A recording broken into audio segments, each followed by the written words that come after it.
Let's do a reading and writing update for the month of May. I read, technically, I read 4 books. I have 3 physical, and there's one I can't talk about. So I can't even put it on my Fable and my Goodreads reading challenge for the year because it's not going to come out for another year. I got to read a draft of a novella by a friend of mine, and I can't say anything. I can't. I don't even think I can. I should say who the author is or anything. That's kind of up to him to say. But that was very good. Whenever that releases, I'll be able to talk about it and be like, "Hey, I read a early draft of this."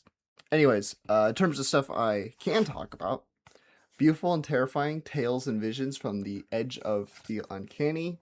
If you follow me, you've heard enough about this. This is a collection of short stories and poems and illustrations, all within the horror genre. I have a short story in there. I didn't read my short story, but I was curious about all the other writing in there, so I read that, and yeah, that was really good. There's some really cool, experimental, different types of stories in there. And then Night of the Mannequins by Stephen Graham Jones. I have a review for this up, and I also did a like a book haul video when I went to the Los Angeles Times Festival of Books where I met him and I actually got that signed, which was super cool. Yeah, it was okay. I enjoyed it. I think it wasn't quite what I was expecting in ways that were good and in ways that were just disappointing maybe or underwhelming. I'm not sure, but not necessarily bad by any stretch of the imagination.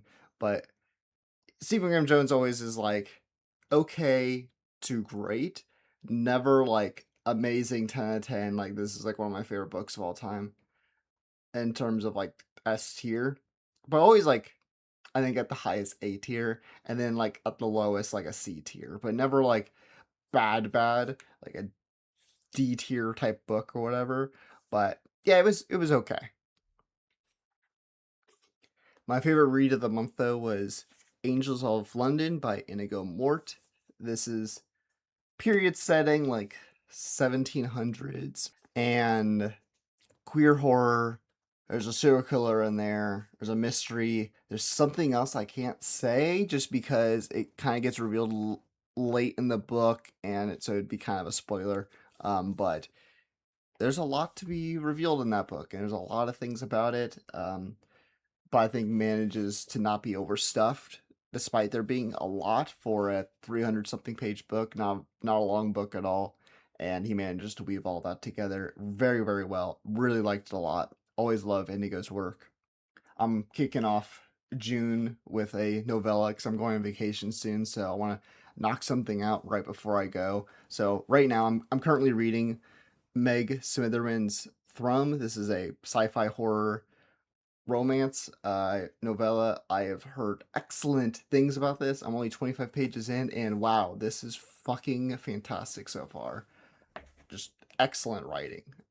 Um, so yeah, I'm excited to dive further into that. Regarding writing, nothing really update. That's the thing about doing these reading and writing monthly updates is sometimes for writing I have nothing to update. I'm just chipping away at this werewolf novel that I'm writing, the second phase of it. So it's going really well. I'm very happy with it. I think it's really, really good. Grief horror, cabin in the woods type trope, werewolf, super bloody and gory because that's what I write. I like writing my blood and gore and violence and stuff like that. And then also a lot of vomit. Probably maybe more than Unfold, because Unfold had a lot of blood and gore, but also a ton of vomit, and I think this might have more vomit. But yeah, really, really like it. So tell me in the comments about your reading month for May. How did it all go? What did you read? If you're a writer, do you have any updates for me? What's going on there? Let me know.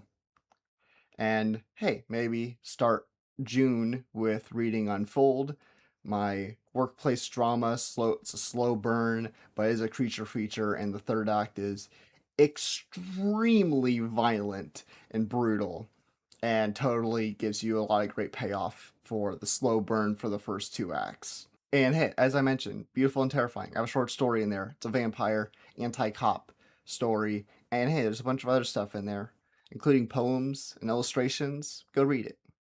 And also on Sunday, I do post on Substack. So hey, you can follow me on there too.